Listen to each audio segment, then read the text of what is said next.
العالمین والصلاة والسلام علی سید المرسلین اما بعد فاعوذ باللہ من الشیطان الرجیم بسم اللہ الرحمن الرحیم ربی اشرح لی صدری ویسر لی امری واحلل عقدۃ من لسانی یفقہوا قولی ربی زدنی علما ربی زدنی علما ربی زدنی علما۔ ہم جس موضوع کے بارے میں پڑھ رہے تھے وہ تھا عالم نزاع کا اظہار۔ اس میں 5 باتوں میں حکمات منفیہ۔ حضرت میمون بن مہران رضی اللہ تعالیٰ عنہ سے روایت ہے کہ حضور سید الانبیاء صلی اللہ تعالیٰ علیہ وسلم نے ایک آدمی کو نصیحت کرتے ہوئے فرمایا کہ 5 باتوں کو 5 باتوں سے پہلے غنیمت جانو۔ پہلی بات، جوانی کو بڑھاپے سے پہلے غنیمت جانو۔ دوسری بات، تندرستی کو بیماری سے پہلے غنیمت جانو۔ تیسری بات، فراغت کو مصروفیت سے پہلے غنیمت جانو۔ چوتھی بات، امارت کو تنگ دستی سے پہلے غنیمت جانو۔ 5ویں بات، زندگی کو موت سے پہلے غنیمت جانو۔ تحقیق حضور نبی پاک صلی اللہ علیہ وآلہ وسلم نے ان 5 باتوں میں کثیر علم جمع فرمایا ہے۔ تحقیق جو شخص عالم شباب میں عمل کر سکتا ہے بڑھاپے میں نہیں کر سکتا، کیونکہ اگر جوانی میں گناہ کی عادت پڑ جائے تو وہ بڑھاپے میں بھی گناہوں میں سرگرم رہتا ہے۔ اس لیے جوان کے لیے ضروری امر ہے کہ وہ جوانی میں ہی اپنے اعمال کی عادت ڈال لے تاکہ بڑھاپے میں نیک عمل کے لیے مشکل نہ رہے۔ نیز حضور صلی اللہ علیہ وآلہ وسلم کا ارشاد گرامی کہ تندرستی کو بیماری سے پہلے غنیمت جانو، اس لیے کہ تندرست اپنے مال و جان کو کام میں لا سکتا ہے، تو تندرست پر لازم ہے کہ وہ اپنی تندرستی کو غنیمت جانے اور اپنے مال و جان کو نیک اعمال میں لگائے، کیونکہ بیماری کی حالت میں وہ جسمانی اطاعت میں کمزور ہو جائے گا اور اس کے ہاتھوں میں صرف 1/3 مال رہ جائے گا۔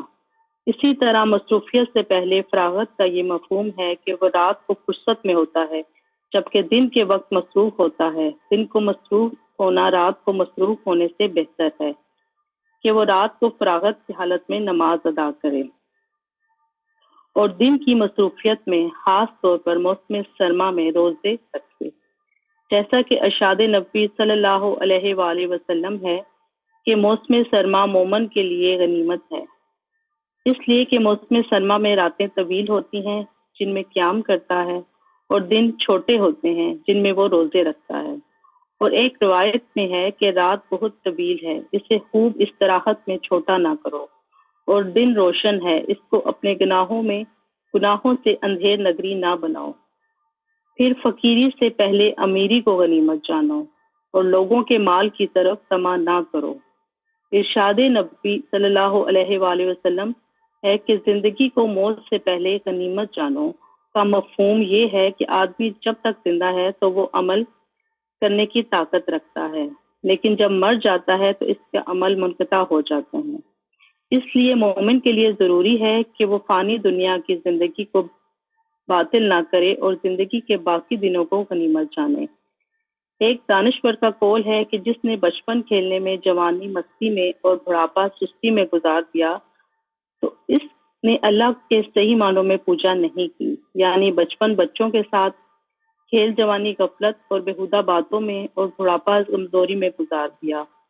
موت کے بعد عبادات منقطع ہو جائیں گی، اس کے لیے زندگی میں لعنت کی جاتی ہے۔ بس حضرت اسرائیل علیہ السلام کے آنے سے پہلے تیار رہو اور اسے ہر وقت یاد رکھو، کیونکہ وہ تجھ سے کبھی غافل نہیں رہتا اور ہر وقت اسی طاق میں ہے۔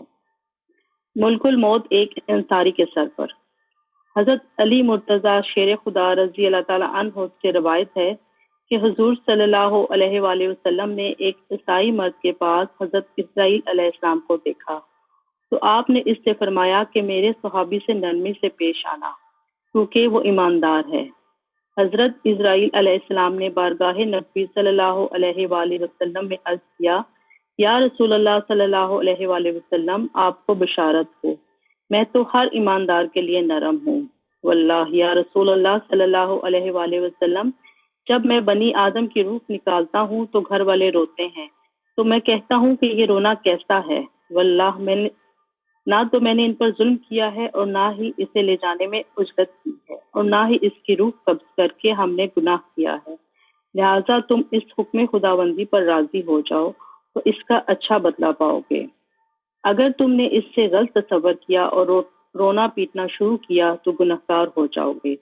تمہاری مرضی پر چلنا ہمارے لیے زیبا نہیں ہے، بلکہ تمہارے ذمہ ہمارا قرض باقی ہے۔ ہم پھر آئیں گے، لہٰذا ڈرنا چاہیے۔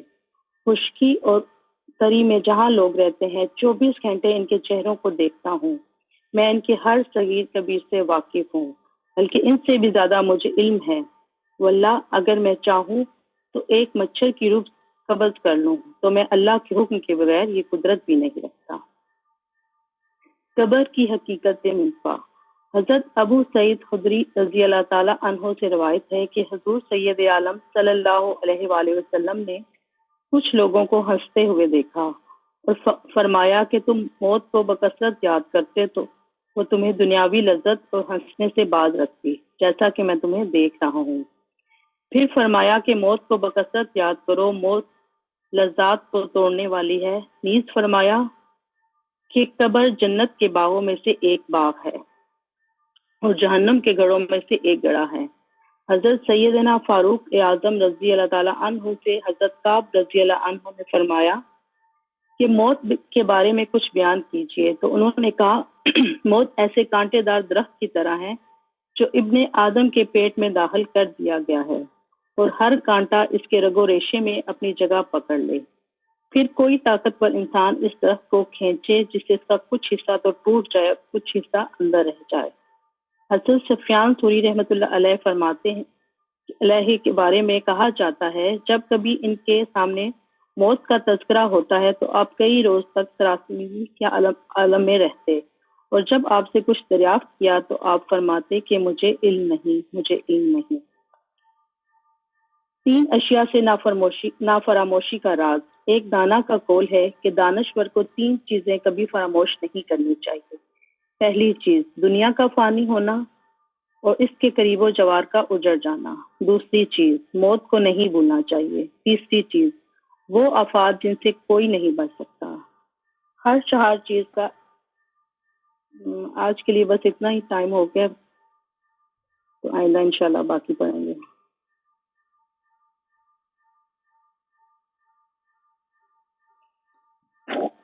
انشاءاللہ جزاک اللہ خیرہ۔ اچھا، دعائیں ریوائز کر لی ہیں آپ لوگوں نے؟ آپ یہ ہیں سنا دیں جلدی سے جو جو یاد ہیں، پھر ہم ایک آدھ کوئی اور یاد کر لیتے ہیں۔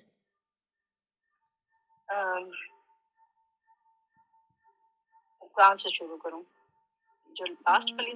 آپ ایسا کریں کہ رکوع کی یا رکوع یا سجدے کی جو ہم نے پڑھی ہے رکوع کے بعد کی، اور اس کے علاوہ اچھا، جو بھی ہم نے کوئی لیٹسٹ پڑھی ہے وہ کوئی سنا دیں۔ جو رکوع اور سجدے میں پڑھنے کے لیے سبحانک اللہم ربنا و بحمدک اللہم اغفر لی، سبوح قدوس رب الملائکۃ والروح، اور رکوع سے اٹھنے کے بعد سبوح روح قدوس رب الملائکۃ قدوس رب الملائکۃ والروح۔ ٹھیک ہے۔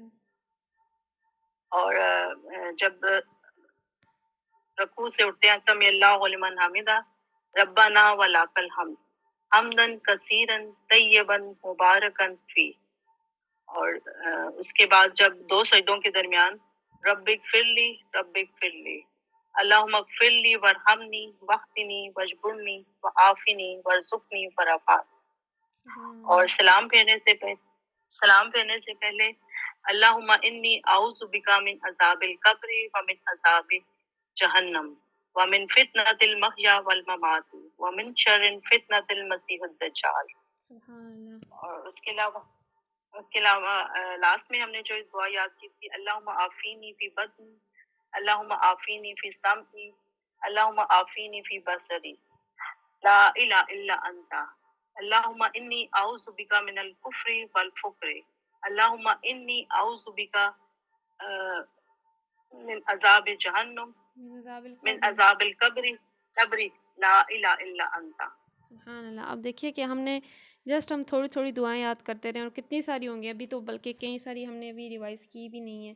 تو الحمدللہ دیکھیے کہ ایسا ہی ہوتا ہے جب ہم روٹین کا حصہ بنا لیتے ہیں. ہم نے اسی طرح سے وضو سے پہلے بعد کی بھی دعائیں ہم نے یاد کی ہیں، تو وہ بھی جو ہے اب دیکھیے کہ اللہم اجعلنی من التوابین واجعلنی من المتطہرین واشہد ان لا الہ الا اللہ واشہد ان محمد عبدہ ورسولہ. سبحان اللہ. تو اب ایک اور بھی عمل ہے جو کہ ہم دن میں بہت بار کرتے ہیں، تو اس کی بھی ہم دعائیں جو ہے کھانا کھانے کی دعائیں. تو کھانا جو ہے ہم دن میں کتنی بار کھاتے ہیں، تو آئیے کھانا کھانے سے پہلے کی کچھ دعائیں ہیں، کچھ فراغت کے بعد کی دعائیں ہیں.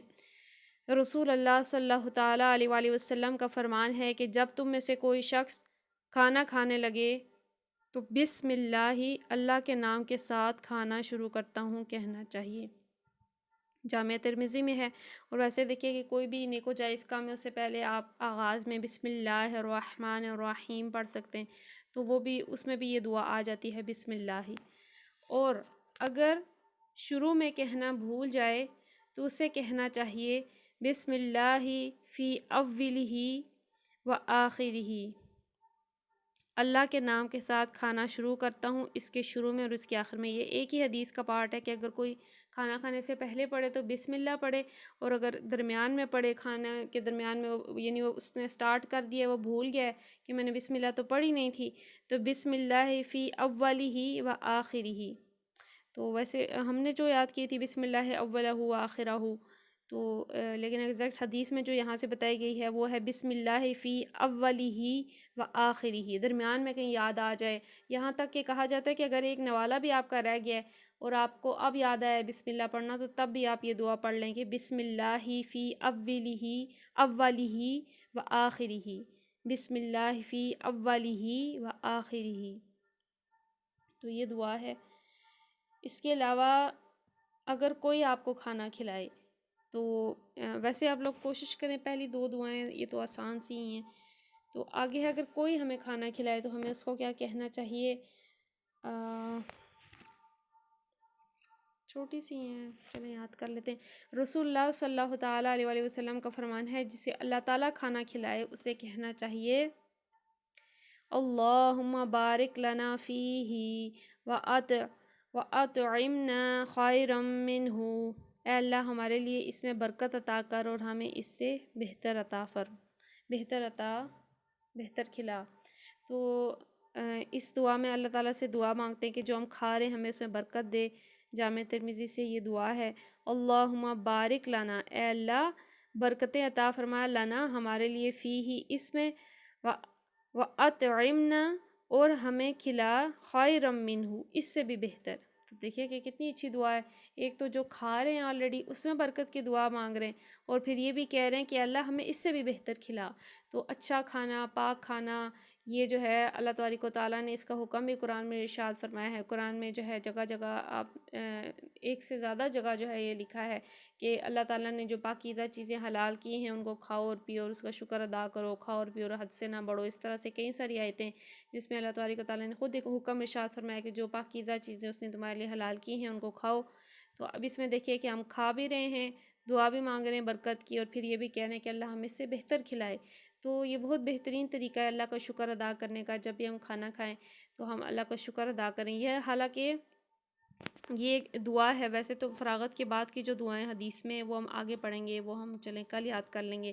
ابھی یہ اللہ تعالیٰ سے دعائیں ہیں کہ اللہ تعالیٰ نے ہمیں کھانا کھلایا ہے تو ایک طرح سے ہم دعا کریں. اور پھر جسے اللہ تعالیٰ دودھ پلائے اسے کہنا چاہیے اللہم بارک لنا فیہ وزدنا منہ. اے اللہ ہمارے لیے اس میں برکت عطا کر اور ہمیں اس سے بھی زیادہ دے. تو اب یہ کتنی پیاری دعا ہے. دودھ تو میرا خیال ہے ہم پیتے ہی ہوں گے دن میں ایک آدھ بار، تو پینا بھی چاہیے، صحت کے لیے، اپنی ہڈیوں کی طاقت کے لیے اچھی چیز ہے، کیلشیم کا ایک اچھا سورس ہے. تو اب جسے اللہ تعالیٰ دودھ پلائے تو اسے کیا کہنا چاہیے کہ اللہم بارک لنا فی. شروع میں دیکھیے بالکل سیم الفاظ ہیں اللہم بارک لنا فی، اے اللہ ہمارے لیے اس میں برکت عطا فرما، وزدنا منہ اور ہمیں اس سے بھی زیادہ دے. تو آخر والا کلمہ جو ہے ڈفرینٹ ہے. جب دودھ پیے تو ہم کہیں گے وزدنا منہ، جب کھانا کھائیں گے تو ہم کہیں گے وَأَطْعِمْنَا خَيْرًا مِّنْهُ. تو یہ انشاءاللہ عز و جل یاد کر لیتے ہیں. آپ بھی نیت کر لیں، میں بھی نیت کر لیتی ہوں کہ یہ جو خاص طور پہ یہ دعائیں ہیں اور بیچ میں جو پڑھنے کی دعا ہے وہ تو آسان سی ہے، بسم اللہ فی اولہ و آخرہ، تو یہ ہم انشاءاللہ عز و جل یاد کر لیں گے۔ آئے ہم تفسیر پہ آ جاتے ہیں۔ آیت نمبر ہم نے 61 سے آج پڑھنا ہے۔ حضرت موسیٰ علیہ السلام کا بیان ہم نے جو ہے کافی سارا پڑھا تھا، اور یہاں سے جو ہے ہم اب آگے پڑھیں گے آیت نمبر 61 سے۔ اعوذ باللہ من الشیطان الرجیم، بسم اللہ الرحمن الرحیم۔ فمن حاجك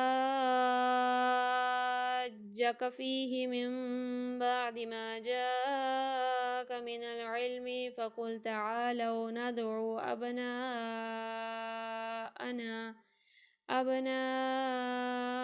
وأبناءكم ونساءنا ونساءكم وأنفسنا وأنفسكم ثم نبتهل فنجعل لعنة الله على الكاذبين۔ فمن حاجک، سو جو آپ سے جھگڑے، فیہ اس میں، من بعد ما جاءک من العلم اس کے بعد کہ آپ کے پاس آ گیا علم، فقل تعالوا تو کہہ دیں کہ تم آؤ، ندعو ہم بلائیں، ابناءنا اپنے بیٹے، و ابناءکم اور تمہارے بیٹے، و نساءنا و نساءکم اور اپنی عورتیں اور تمہاری عورتیں، و انفسنا و انفسکم اور ہم خود اور تم خود، ثم نبتہل ہم التجا کریں، فنجعل پھر کر ڈالیں، لعنت اللہ علی الکاذبین کہ اللہ کی لعنت ہو جھوٹوں پر۔ یہ علم آ جانے کے بعد اب جو کوئی اس معاملے میں تم سے جھگڑا کرے اے محمد، تو اس سے کہو کہ آؤ ہم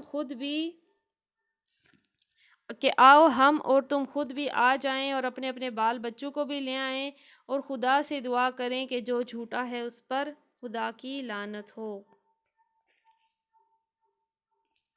تو اب یہ جو ہے اس کو جو ہے ایک خاص اس کے لیے لفظ ہوتا ہے کہ جس میں جو ہے دونوں طرف سے دعائیں کی جاتی ہیں، میں بھی وہ یہاں لکھا نہ ہو، میں احسن البیان میں اس کو میں چیک کر لیتی ہوں۔ 61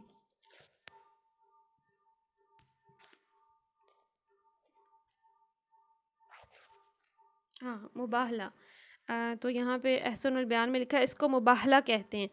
مباہلہ جو ہے نا کس کو کہتے ہیں، پہلے ہم یہ سن لیتے ہیں کہ مباہلہ کیا ہے۔ یہ آیت مباہلہ کہتی ہے، یعنی اب دیکھیے کہ آپ نے دیکھا ہوگا کہ علماء جو ہے چیلنج کرتے ہیں کہ اگر جو ہے تم حق پہ ہو یا ہم حق پر ہیں، اور پھر فیصلہ کرنے کے لیے کہ کون حق پر ہے، اس طرح سے سارے آ جائیں، سب مل کے دعا کریں کہ اگر جو ہے تم جھوٹے ہو تو تم پر اللہ کی لعنت، ہم جھوٹے ہیں تو ہم پر اللہ کی لعنت۔ اس کو جو ہے مباہلہ کہتے ہیں۔ مباہلہ کے معنی ہے دو فریق کا ایک دوسرے پر لعنت کرنا، یعنی بد دعا کرنا۔ مطلب یہ ہے کہ جب دو فریقین میں کسی معاملے کے حق یا باطل ہونے میں اختلاف ہو اور دلائل سے وہ ختم نظر نہ آتا ہو، تو دونوں بارگاہ الہی میں دعا کریں کہ یا الہی ہم دونوں میں سے جو جھوٹا ہے اس پر لعنت فرما، اور اس کا مختصر پس منظر جو ہے یہ یہاں بتایا جا رہا ہے وہ ہم سنتے ہیں۔ تو دیکھیے کہ یہ مباہلہ ہے۔ ویسے تو ہم حضرت عیسیٰ علیہ السلام، حضرت مریم کا معاملہ ہم پیچھے پڑھ چکے ہیں، وہ تو اتنا کلیئر معاملہ ہے کہ اس میں شک کی گنجائش نہیں ہے، تمام دلائل سے بھی کلیئر ہو جاتا ہے، ہر چیز سے واضح ہو جاتا ہے۔ اللہ کے نبی اور رسول تھے، کیسے اللہ نے ان کو غیر معمولی طریقے سے ان کی پیدائش ہوئی، پھر ان کے ہاتھ پہ کیا کیا معجزے ظاہر ہوئے۔ لیکن اس سب کے باوجود بھی اب جو انہوں نے دین کے معاملے میں اختلاف کیا، کئیوں نے ان کے قتل کا منصوبہ بنایا، یعنی یہودیوں نے، عیسائیوں نے ان کو الہ بنا لیا۔ تو اب قرآن جو باتیں حق بتا رہا ہے اور کلیئر کر رہا ہے، اس کے بعد بھی کوئی اگر دلائل سے راضی نہیں ہوتا تو یہ جو ہے مباہلہ ہوتا ہے کہ دو فریق جو ہے وہ کہتے ہیں کہ کیونکہ ہم کسی بات کو ہم نے حق مانا نہیں، قبول کیا نہیں، تو تم کہہ رہے ہو تم حق پر ہو، ہم کہہ رہے ہیں ہم حق پر ہیں، تو ہم مباہلہ کرتے ہیں، ہم سب مل کے بد دعائیں دیتے ہیں کہ ہم میں سے جو جھوٹا ہے اس پر اللہ کی لعنت ہو۔ تو اس کا پس منظر کیا ہے ہم پڑھ لیتے ہیں۔ 9 ہجری میں نجران سے عیسائیوں کا ایک وفد نبی کریم صلی اللہ تعالیٰ علیہ وآلہ وسلم کی خدمت میں حاضر ہوا، اور حضرت عیسیٰ علیہ السلام کے بارے میں وہ غلو آمیز عقائد رکھتے تھے، اس پر مناظرہ کرنے لگا۔ تو ہم نے پڑھا تھا کہ وہ غلو رکھتے تھے کہ خدا کے بیٹے یا حضرت مریم خدا کی بیوی یا خدا سمجھتے تھے، کوئی اس طرح کے ان کے عقائد تھے۔ آخر کا یہ آیت نازل ہوئی اور نبی کریم صلی اللہ تعالیٰ علیہ وآلہ وسلم نے انہیں مباہلہ کی دعوت دی۔ حضرت علی، حضرت فاطمہ، حضرت حسن، حضرت حسین کو بھی ساتھ لیا اور عیسائیوں سے کہا کہ تم بھی اپنے اہل و عیال کو بلا لو، پھر مل کر جھوٹے پر لعنت کی بد دعا کریں۔ عیسائیوں نے باہم مشورے کے بعد مباہلہ کرنے سے گریز کیا، پیشکش کی کہ ہم سے جو چاہتے ہو ہم دینے کو تیار ہیں۔ چنانچہ نبی کریم صلی اللہ تعالیٰ علیہ وآلہ وسلم نے ان پر جزیہ مقرر کیا، جس کی وصولی کے لیے آپ نے حضرت ابو عبیدہ بن جراح رضی اللہ تعالیٰ عنہ کو، جنہیں آپ صلی اللہ تعالیٰ علیہ وآلہ وسلم نے امین امت کا خطاب عطا فرمایا ہے، ان کے ساتھ بھیجا۔ تو آپ دیکھیے کہ مناظرے کے لیے بلایا کس کو گیا؟ مناظرے کے لیے دیکھیے کہ حضرت علی، حضرت فاطمہ، حضرت حسن، حضرت حسین اور پانچویں آپ خود تھے۔ تو یہاں تک کہ میں نے جو دوسری تفسیریں ان میں ان بارے میں یہ پڑھا ہے کہ ایک بار حضور جو ہے ان سب کو ساتھ لیے، انہی کو ہی بارے میں کہا جاتا ہے کہ 5 تن پاک ہیں، تو حضور کو ساتھ حضور اور پھر اس کے بعد حضرت علی، حضرت فاطمہ، حضرت حسن، حضرت حسین، تو یہ کہیں جو ہے دعا مانگ رہے تھے۔ تو عیسائیوں کا جو کوئی شخص تھا اس نے یہ دیکھ لیا معاملہ، اور عیسائی کو جو ان کے ساتھ جو ہے مباہلہ کرنا چاہتا تھا، جو عیسائی اس کو جا کے خبر دی کہ واللہ میں نے جو ہے ایسے پاک چہرے اور ایسے معصوم ہاتھ دیکھیں کہ اگر یہ کسی بات پہ اللہ کے ہاں آمین بول دیں گے تو پھر تمہاری خیر نہیں ہوگی، یعنی وہ مباہلہ کرنا چاہتا تھا، وہ عیسائیوں کا کوئی بڑا جو ہے عالم تھا، تو اس کو بتایا، پہلے سے خبردار کر دیا کہ واللہ میں یعنی ایسے جو ہے چہرے، ایسے پاکیزہ دیکھ رہا ہوں، تن دیکھ رہا ہوں کہ جو کہ اگر کسی بات پہ اللہ کے ہاں جو ہے مانگیں گے تو کبھی بھی رد نہیں ہوگی، تو تم اس مباہلے سے گریز کرو۔ تو اب جیسے کہ یہاں بتایا گیا ہے کہ اس نے جو ہے مباہلے سے گریز کیا، حتیٰ کہ وہ جزیہ دینے کے لیے تیار ہو گیا، یعنی وہ ایک اپنے دین پہ ہی قائم رہا، لیکن وہ اس نے اسلام کو ہی نہیں ایسا اپنے اوپر ایک سلطنت ایکسیپٹ کیا، اور اس نے جو ہے پھر جزیہ دیا۔ جزیے کے لیے حضرت ابو عبیدہ بن جراح کو بھیجا گیا، اور حضرت عبیدہ جو ہیں ان کو ایک لقب حضور نے عطا فرمایا کہ امین امت ہیں، کتنا یعنی بڑا عظیم لقب ہے۔ تو اب ہم پڑھ لیتے ہیں کہ یہاں تفسیر صراط الجنان میں اس بارے میں کیا لکھا ہے کہ فیصلے کی صورت پیش کرنے سے دراصل یہ ثابت کرنا مقصود تھا کہ وفد نجران جان بوجھ کر ہٹ درمی کر رہا تھا۔ اوپر کی تقریروں میں جو باتیں بیان کی گئی ہیں ان میں سے کسی کا جواب بھی ان کے پاس نہ تھا۔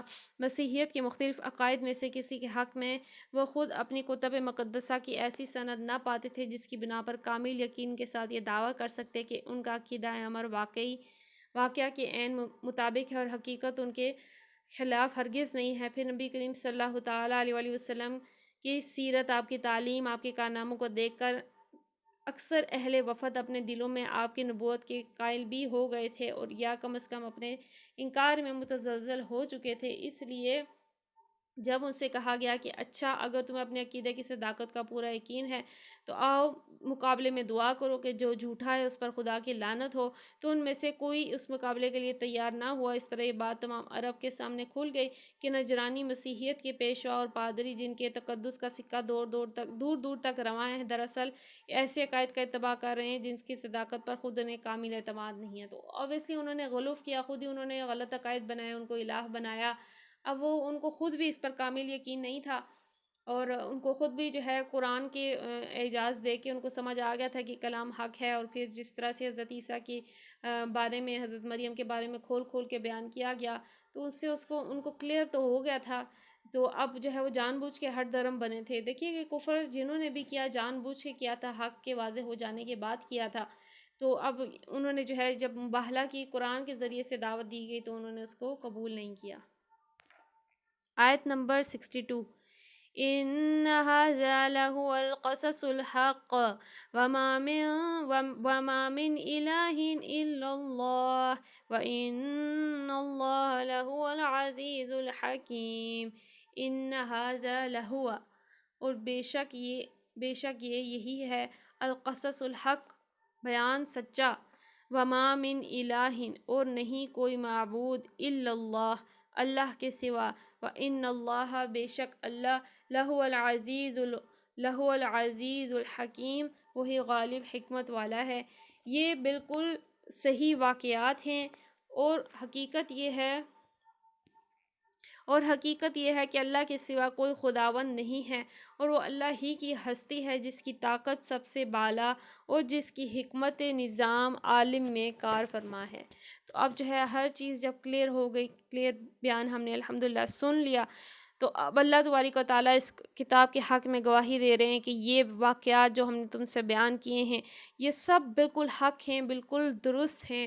دیکھیے کہ مردوں کا زندہ کیا جانا، پھر ان کا اندھوں کو درست کرنا، پھر ان کا جو ہے ایک مٹی کی مورتی سے پرندہ بنانا، اب یہ کتنے سارے معجزات تھے۔ پھر جو ہے ان کا بچپن میں جب وہ چھوٹے تھے ماں کی گود میں ایک بچے کا کلام کرنا، پھر ان کو بغیر باپ کے پیدائش ہونا، یہ سب واقعات کے بارے میں اللہ تبارک و تعالیٰ فرما رہے ہیں یہ بالکل صحیح واقعات ہیں۔ حقیقت میں اللہ کے سوا کوئی معبود نہیں ہے۔ یہاں پہ اس عقیدے کا رد کیا جا رہا ہے کہ حضرت عیسیٰ کو جو الہ بنا دیا گیا، اور فرمایا، اور اللہ فرما رہے اللہ ہی کی ہستی ہے جس کی طاقت سب سے بالا ہے، جس کی حکمت نظام عالم میں کار فرما ہے۔ تو جو بھی چیز ہے ایک حکمت سے اللہ تبارک و تعالیٰ نے بنائی ہے، اور اس کا جو حکمت ہے، اس کا حکمت والا نظام دنیا کی ہر چیز پہ نظر آتی ہے ہمیں۔ ہر چیز کو اللہ تعالیٰ نے کسی نہ کسی مصلحت کے تحت جو ہے پیدا فرمایا ہے۔ اس کی طاقت سب سے بلند ہے، وہ حی و قیوم ہے، یا حی یا قیوم ہے، جو ہے حی القیوم ہے، یعنی خود زندہ ہے، ہر چیز کو قائم رکھنے والا ہے۔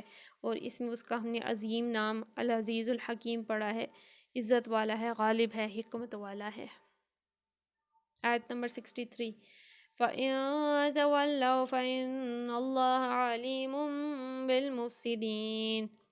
فَإِن تَوَلَّوْا، پھر اگر وہ منہ موڑ جائیں، فَإِنَّ اللَّهَ، تو بے شک اللہ علیم بالمفسدین، جاننے والا ہے فساد کرنے والوں کو۔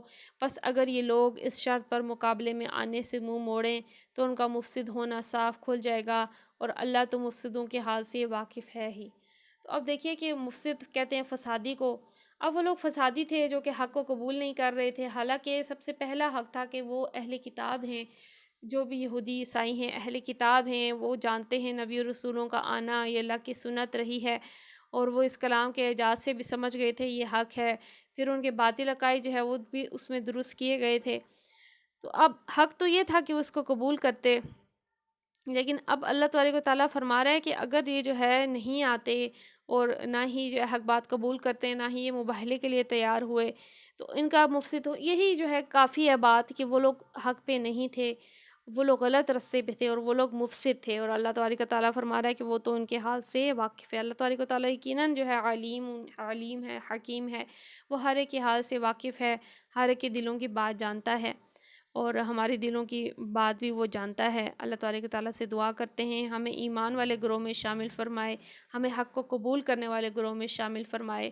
اور آج ہم نے جو ہے نزا کا بیان پڑھا، تو اللہ تبارک و تعالیٰ ہمیں نزا کا وقت آنے سے پہلے ہمیں نزا کی تیاری کرنے کی توفیق دے، ہمیں قبر کی تیاری کرنے کی توفیق عطا فرمائے، اور ہم جو بھی دعائیں پڑھتے ہیں پڑھتے رہنے، عمل کرنے، یاد رکھنے، دوسروں تک پہنچانے کی توفیق عطا فرمائے۔ آمین بجاہ النبی الامین صلی اللہ تعالیٰ علیہ وآلہ وسلم۔ الصلاۃ والسلام علیک یا رسول اللہ، الصلاۃ والسلام علیک یا حبیب اللہ۔ سبحانک اللہم وبحمدک لا الہ الا انت، استغفرک واتوب الیک، استغفرک واتوب الیک، استغفرک واتوب الیک۔ بسم اللہ الرحمن الرحیم، وصلی اللہ علی محمد۔ السلام علیکم ورحمۃ اللہ وبرکاتہ۔